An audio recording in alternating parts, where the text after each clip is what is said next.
Before I was a meditation teacher, I taught acting for a few years here in New York City.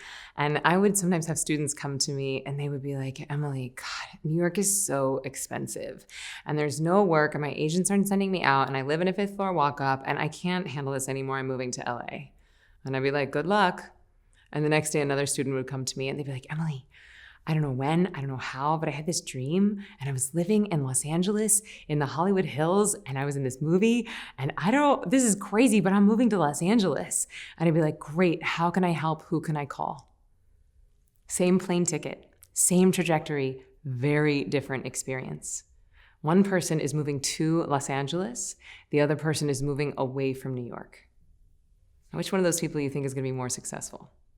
Now, I tell this story oftentimes in the Ziva course because I think this is a really helpful tip in your meditation practice, but I also think this is a very useful tool for life. We want to move towards the positive, not away from the negative.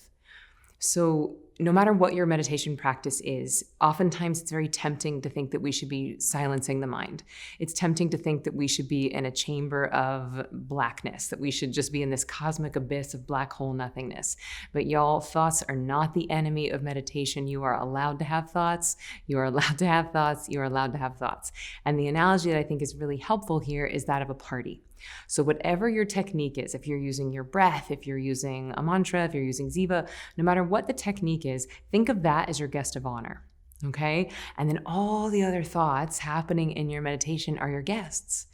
Now, the thoughts that you enjoy, these are the invited guests. The thoughts that you don't enjoy, these are the uninvited guests. And in either case, your role at this party is to be the host, not the bouncer. You want to be the host of your meditation party, not the bouncer. So this means that when you notice that you're off your tool, that you're off your technique, you just innocently, gently float back to your guest of honor. Now, this party analogy, I think, is a very good one, and you can take it pretty literally. So let's imagine that you're at a party and someone comes up to you and they're talking to you, and pretty soon you realize that they are not that great. They've got bad breath, they're a close talker, they've got nothing interesting to say. What are you going to do? You're going to turn and you're going to go towards your friend. You're going to go toward your guest of honor. You're not going to be like, oh God, you have bad breath and you have nothing interesting to say, so I'm going to back away from you and this is me backing up. Like, no, that's weird and rude. Just turn and go towards your friend. Move towards the positive, not away from the negative. Very good rule for meditation, even better rule for life. We want to move towards our dreams, not away from our pain points. I've found that if you really get clear on what your dreams are, which is really the point of the manifesting that I teach, it's getting clear on your dreams so that you're moving towards them, not away from all the annoyances in your life now. Because I used to work on Broadway and people would be like, gosh, I just don't want to be an understudy anymore. I don't want to understudy anymore. If I get another show, I am not going to understudy. And this would consume their thinking.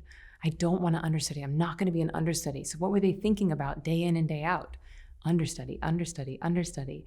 And those people would never get the things they wanted. And the people who would be like, I am going to win a Tony in an original cast, an original role. They were moving towards the thing that they wanted, not away from the thing that they didn't.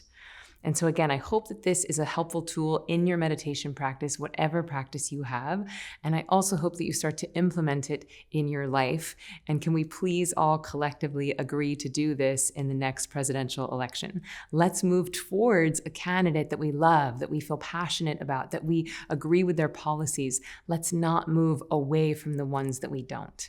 I think that it makes us feel better personally. And I think that it feels like an enthusiastic way to move forward instead of making us feel toxic and angry and moving away from. So I challenge you to do this internally in your practice, and I challenge you to do it externally. Get clear about what your dreams are and then move towards them. Move towards the positive, not away from the negative. Let me know how it goes over in the Ziva tribe, and I'm going to be sending you so much love and strength because this is a challenging one. All right, friends, see you soon.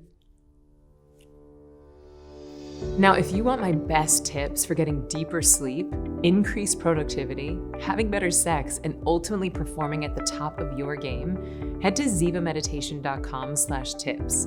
You'll get instant access to my stress-less guided meditation and life-changing goodness delivered directly to your inbox.